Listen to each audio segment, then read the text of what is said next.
We too are open for business as well. Kate Moody joins us. Hi, how are you? Hi, Mark. Students around the world are returning to school, but amid warnings that too much time out of the classroom could result in a lost generation. Are we serious about this? Absolutely serious, because there's such a loss of skills and socialization. And now we've got some numbers to back it up coming from the OECD. Now, schools in many countries were closed for at least 10 weeks as those lockdown restrictions were imposed. The Organization for Economic Cooperation and Development suggests that those months of lost schooling are likely to have a deep economic cost. A generation of children risk losing their skills, and as a result, the world's economic output could decrease by up to 1.5% over the rest of the century. Luke Schrager reports.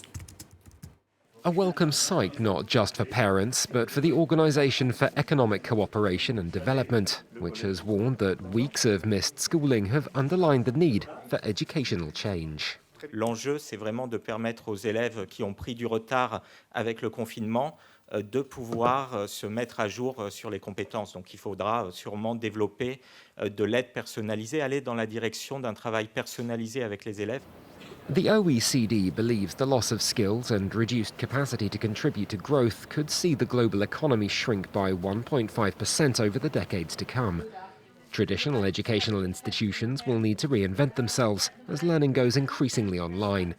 Vocational qualifications have taken on increased importance too, with essential workers forming the backbone of the lockdown economy, and the lockdown itself revealing further inequalities between rich and poor in need of solving.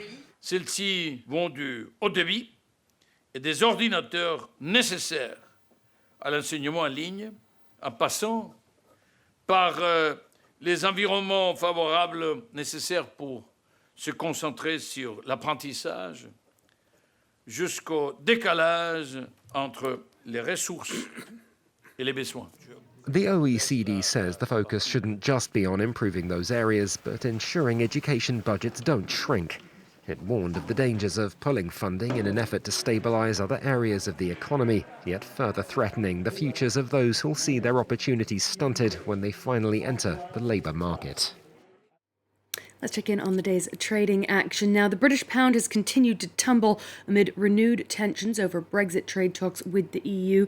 Sterling fell to a one-month low against the US dollar, down about 1%, slipping below $1.30 and about €1.10. Oil prices also slumped as the number of coronavirus cases continues to rise, and traders worry about prolonged weak demand. A barrel of US WTI trading at around $36.78 there at the close, down over 7%. International Brent was down over 6% at the close. While Wall Street has seen another sharp tech-driven sell-off, the Nasdaq closed down over 4%. It has dropped a whopping 10% in just 3 sessions. The Dow Jones shed 600 points for the session. Shares of Tesla tumbled about 21%, its biggest one-day drop on record, after the committee that oversees the S&P 500 declined to add it to its index. The electric car company remains on the Nasdaq for now. The major European indices also closed lower as tech stocks continue to slump in Europe as well. The CAC 40 losing over 1.5% here in Paris. The French utility EDF saw its shares drop 8%, while the UK's Royal Mail jumped 25%. Moving on to some of the day's other business headlines now. Economic activity in South Africa was cut in half in the second quarter of the year as the country imposed lockdown restrictions as it tried to halt the spread of the coronavirus. Statistics South Africa described that drop as a severe punch in the gut. It plunges the country still deeper into recession. Uber says it's taking steps towards an all-electric fleet by 2030 in the US, Canada, and Europe.